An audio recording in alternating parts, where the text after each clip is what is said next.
What's going on, Internet? How's everyone been? I hope that you guys enjoyed that. You know, it's been a while since I've done a trick review, so I figured, let's do one. I've really been interested with the plot of any card at any number lately.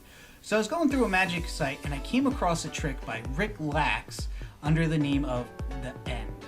I thought that the trick would be really cool, really interesting, so I went ahead and I did purchase it.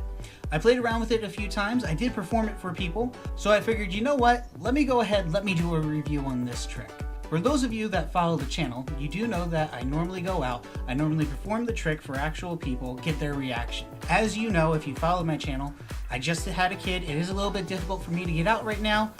Don't worry, I will be resuming that. I still want to show you guys what the effect looks like, so here, let's go ahead, check it out. Alright everyone, so every trick has a beginning, a middle, and an end. I'm going to start this off by giving you the end. So we're going to leave the end right there. As you can see, I've got here a deck of playing cards. A whole bunch of different cards. We'll go ahead and we'll give the cards a couple cuts. Okay. And then you ask the spectator, hey, would you please cut the cards? The spectator cuts the cards. They can cut them again. You ask the spectator, are they happy or do they want to keep going? If they're happy, they can stop right there. If they want to keep going, they can cut the cards as many times as they want and they complete the cut. Okay? When they're happy, you ask them to go ahead and look at the card that they cut to. In this case, it is the 2 of clubs. You then ask the spectator, go ahead and place the card somewhere into the middle of the pack, right there. Perfect. You then explain that the beginning of the trick is when you bring out the deck of playing cards. The middle of the trick is when they go ahead and they select a card and they put it somewhere into the middle of the pack. Now we are at the end, and since we are at the end was given to them at the beginning. They go ahead, they open up the end, and the end is 27. So, does that mean that they chose the 27 of clubs or the 27 of hearts? I don't know. But what if that's an indicator of where the card could be? Ask them to pick up the cards. They go 1, 2, 3, 4, 5, 6, 7, 8, 9, 10, 11, 12, 13, 14, 15, 16, 17, 18, 19, 20, 21, 22, 23, 24, 25, 26, 27. Now again, if they would have went to the 28th card, it would have been the Ace of Hearts. If they had the 26th card, it would have been the King of Hearts.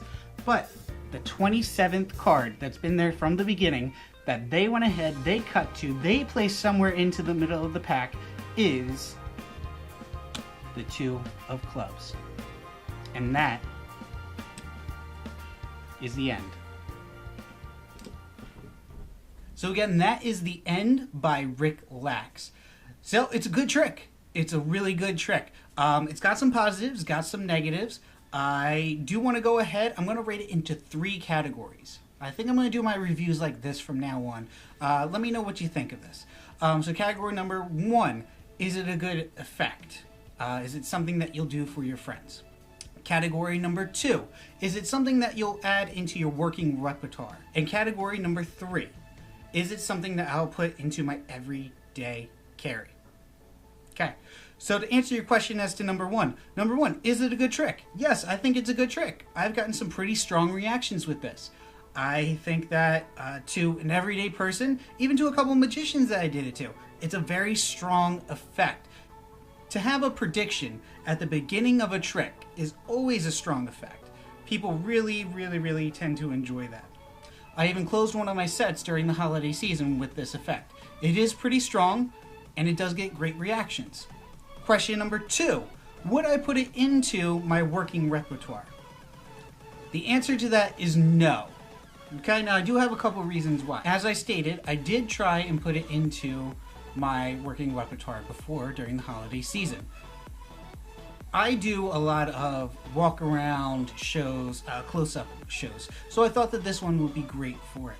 However, the way that you have to do the trick, it does require a setup, and the reset for this is not good. I'm gonna be honest, the reset for it does take up a little bit of time.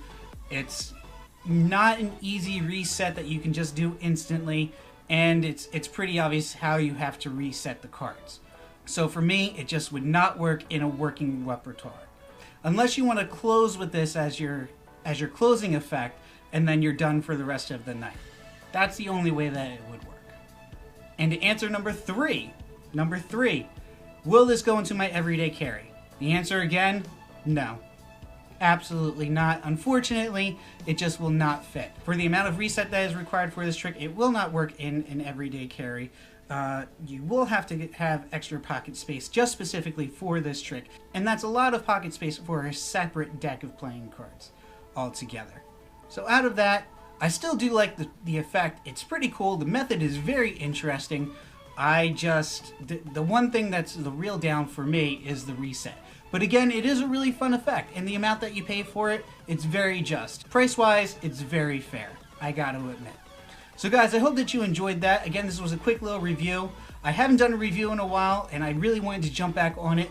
There will be more reviews coming again in the future. If you're new to the channel, please go ahead, hit the subscribe button. If you like the video, please go ahead, like it down below. And if you like the way that I'm redoing the format of how I'm doing these reviews, please go ahead, leave a comment down below.